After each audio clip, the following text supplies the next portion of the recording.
You're such an asshole. AssholeConsulting.com, continuing on.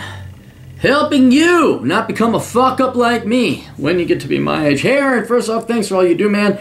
You're literally saving people millions of dollars and years of lifetime that won't be wasted on BS. You have no idea how happy I am, and I'm not being arrogant or cocky. I have prevented thousands of kids from going and majoring in the liberal arts, which means I have cost... Well, it's not that hard when the average cost of a college degree is $100,000. It's nice to know I'm costing liberal arts colleges and professors in big education millions. One guy right here. Yeah, right there, assholes. Hey, all you fucking academia and leftist whores of professors. I'm costing one guy costing you millions. So yeah, it does kind of feel good. So, and oh, there's that whole thing of everybody's life is better too. I suppose that's a thing. Anyway, yeah, so thanks for that. I reached out to you a few months ago regarding joining law enforcement, sticking with auto underwriting at a company, or opening a daycare. I'm debt-free, paid off $70,000 of debt, 23 years old, and I'm a single dad. There's your fuck up. There you done fucked up. To a 4-year-old currently living in Dallas. My question today is, should I invest in this 13-unit block of apartments that are in a small town in Mississippi? You may see some negatives if you Google it, but I grew up there, and the deal for all 13 is pretty good, $200,000, but probably worth $300,000 since they are all set up like single-family homes / condos. Current rent for all 13 is $550. However, they need to be raised to at least $600, $650 after I do a little touching up inside each one.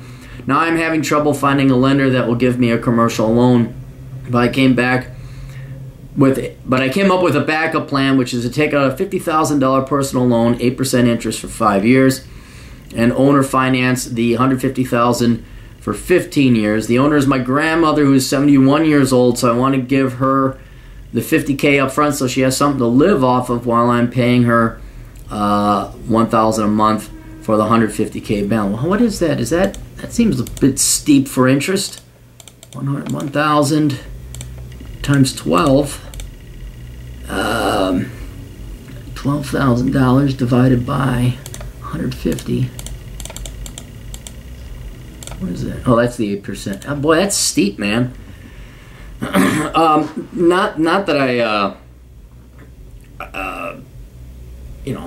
I'm pro bank, but if you could get a better deal with the bank or a mortgage broker, see if you can't find it. And I understand your problems running into banks and commercial lending. Maybe go to a credit union.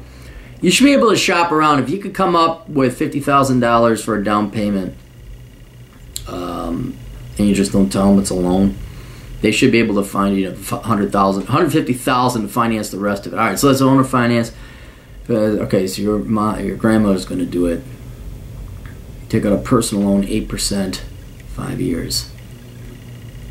Boy, that $1,000 a month for the one. Is it interest only, or is that all going to go to principal payment? We came up with agreement on this month. Should I go for my backup plan first, which is to put $50,000 down, or should I buy a one at a time for approximately $10,000 to $15,000 until I have bought all 13, just to see if I even like it? That's the smarter move there. Or should I buy a multifamily here in Dallas and live in one of the units, which probably won't produce enough income since it's a bubble here? Thanks for what you do, and looking forward to your response, Dan. All right, well, we went back and forth and all that, and how do I want to approach it? Number one, $200,000. Assuming everything is what it seems it is. You have an inspector going, you find out there's not fucking lead pipes bursting all over the place. Or, holy shit, there's radioactive termites, and they're not the regular termites. We gotta bulldoze the whole fucking thing. Assuming that your grandmother's on the up and up, which is, sadly, in today's world, not a guarantee. It's just not. I've seen way too many family members screw each other over for money. So I don't care if it's your grandmother. But let's just assume all's on the up and up, and these cash flow numbers are correct, and Mississippi doesn't ass rape you in taxes and all this other crap. That seems like a hell of a deal. And it seems, gosh almighty, like the 1950s. Like your grandmother actually loved you and wanted to take care of you. And she may this may be her way of kind of like giving you an inheritance while she's still around. She's getting too old. So that's kind of what it seems. Now, all that being said, that doesn't matter, because your grandmother could maybe not even be malicious. She may not know of different problems. You're getting old. You can't do the repairs.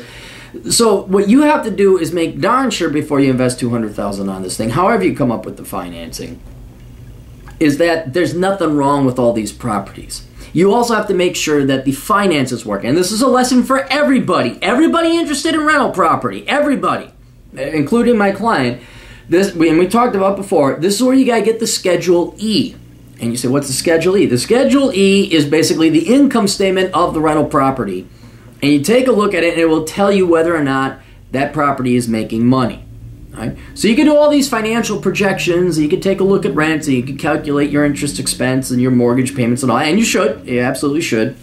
You should do a full financial analysis individually of each one, or each property you're going to buy, so you know. But then you take a look at the Schedule E's of the tax returns past 3 years or so of the people that have owned it, and it will tell you all the maintenance expense, all the advertising expense, vacancies, everything associated with it. So before you buy any property, rental property, you got to go. Now, they may not have a Schedule E. It could be a corporation or a company that owns it, in which case it'll be just a standard income statement. But you have got to make sure that it cash flows. You got to make sure that the rent you're getting is paying for all the maintenance and repairs and insurance and taxes, and that's a scary thing that I'm worried about there. And new carpet and all of the Section 8 people we let in, they busted down the door, and you got to all that, everything. You got to make sure it covers all that.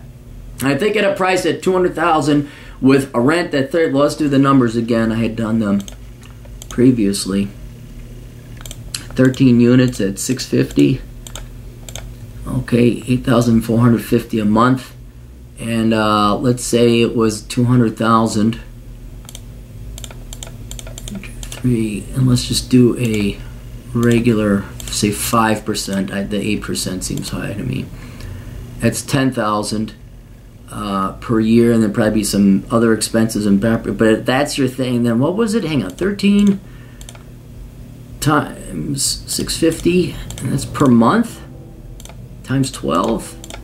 Yeah, you got a lot of room to work with there. That's a hell of a... If your grandmother's being honest and this property is a piece of shit, and all of a sudden the state of Mississippi or the town that you're in, I don't want to give away the town, comes in, oh yeah, Jessup, you got to pay $4,000 a month on each property tax. I don't think that's going to be the case in Mississippi because they're not communist leftist fucks like they are in Minneapolis or New York or San Francisco. So then again, until I see the Schedule E's and you see them, we can only speculate, but it looks pretty good on paper so far. It looks like a hell of a deal. All right. Now, this brings in the third thing I'm more concerned about, but just something you got to think about. You're in Dallas, that property's down in Mississippi, and I said, okay, your grandmother's there. She ain't the one, fixing toilets and all that. She must have a network of tradesmen and tradespeople that can fix and maintain this property. And you say she does, and that you're going to be a ways away, and you can't just fly down to Mississippi every time one of your tenants needs a light bulb replaced. So you better make sure there's a good network of people that your grandmother has that's there that can manage the property for you while you're gone, because to go fly down from Dallas down to Mississippi to replace a light bulb is not going to be cost effective, and frankly, it's going to be a pain in your side. It's going to be a pain in the ass for you to deal with. All that being said, though, if the infrastructure and system is already there, your grandmother has her plumbing guy, and she has her sheetrock dude, and it's because she's 71, she's been doing this for a while. She could maybe even manage the property for you. You offer to pay her like a monthly stipend or something like that. I think this is a turnkey investment. You can just go in, everything's situated and stuff like that. But you're in Dallas. I agree with you. I would not be buying in Dallas because the numbers aren't going to make it there. But I do definitely like your idea of buying 1 or 2 properties at a time and easing your way into this thing. And the reason why is it's just classical. Why risk this much when you can risk that much and find out whether or not there's going to be other There's so many things that could go wrong with this, completely out of people's control.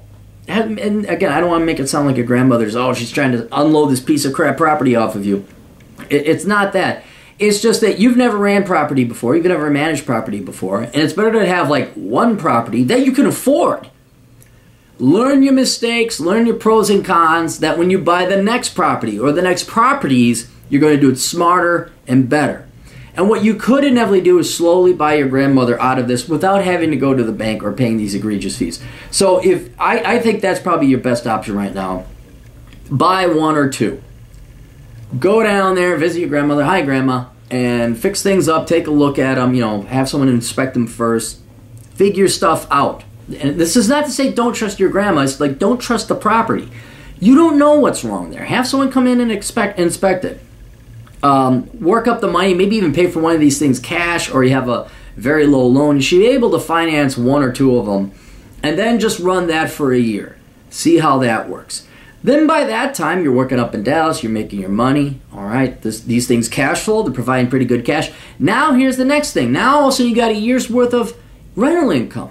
And then when you go to the banks, you say, hey, look at that rental income and look at the profits on that. I would like to qualify for a loan. And they're going to be much more prone to lend you the money because you have this track record now, a year of managing property, and the added cash flow, assuming it works. This all assumes it works, because if it doesn't, you're not going to want to buy the next property. But if these are paying off and they're cash flowing, and okay, then you'd like to buy the next properties, then you could buy the next one or two, or maybe if you're confident enough, 3 or 4, or if things are going really well, it's the clouds have parted, the sun is shining, then you could say, okay, I want to try and buy them all.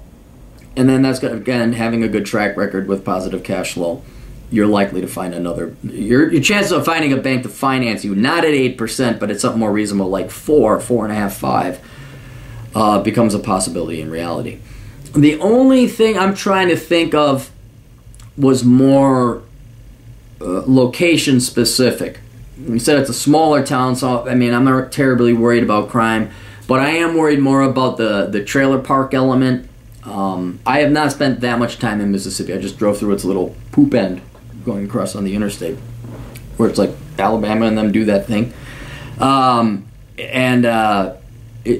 I'd be more worried Wyoming kind of style, where it's Jessup and Hoodang Digley's and Section 8 and all that other crap. Take a good look at who your mother's tenants are, okay? And now you said you grew up down there, so you probably know the culture more than me. But me personally, I would never buy property or rent in Wyoming. I'd rent to some cattle ranchers. I'd rent to some farmers. They're the ones that make the money. But there's no way I'd rent to the filth, the trailer trash filth of Casper or Gillette, Wyoming. No fucking way. So, Mississippi, again, I haven't seen it, but if this is and people are missing their teeth, and everyone's waiting to get their WIC or TAMF card, that's another thing. Look and really ask yourself, do I want to be renting to these type of people? If they're good, they're honest, there's the local plant down the road, okay, fine, cool. But I always try to find something, because that's how life is. Life wants to fuck you up the ass. It's always looking for a way to fuck you in the ass. And so before you plop down your money, make sure there's no way life is going to fuck you in the ass on this one. Now, you do all that. I don't want to sound all negative Nelly here. I'm just trying to make sure you don't fuck up. Like, try every possible thing that could fuck this up and ruin your life for the next decade or two. All that being said, and praying that there still is a God and is a merciful God, and that your grandma is one of these old school, truly loves you grandmas. It could be this is her gift to you. She could be wanting the best thing for you. And this could be the best thing to happen to you. Because you play this right, this could not only pay for your life, you could live off of this. It wouldn't be a glorious life, but you could live off, again, depends on maintenance expense and everything else. But given these numbers, and you pay off, okay, $200,000 with rental income coming in, cashing it in, and then you go work a side gig in Dallas and you pay this sucker off. I mean, wow, it's got a lot of potential. 13 units times $650 a month. All right, times 12. Okay, that's 6 figures, dude. Now you're not going to get to keep all 6 figures. Let's just assume, with all that repairs, maintenance, and insurance takes away half, that's still $50,000 a year. 50 fucking grand a year for you to basically do nothing. That's a higher rate of return that you're going to find on any bonds, any 401k, any stock market, any index fund. That's a good investment, assuming these numbers play out, that can not only take care of you for the rest of your life, but that's your retirement as well. So I think you have the potential for a very good opportunity here. You have to do your homework. You need to go down there and inspect them yourself. You need to pay a fucker to come in and inspect them. I think it's very wise and very judicious, methodological, measured, I think is the word I'm looking for, to buy one or two first, learn on that, and then go ahead and move on and do. And then, I don't know, do you like Mississippi? You could live there. I don't know if your child, I don't know, you got a daughter or son. I don't know if they're probably used to that. Okay, I'm just saying Dallas is a pretty fucking cool town. I don't know if this is going to be a better town. But this could really, if you play your cards right, this could really be a lifesaver. It really could be if the numbers work and you play your cards right and you do it right up front. So yeah, I'm not against it. I like the idea of buying one or two.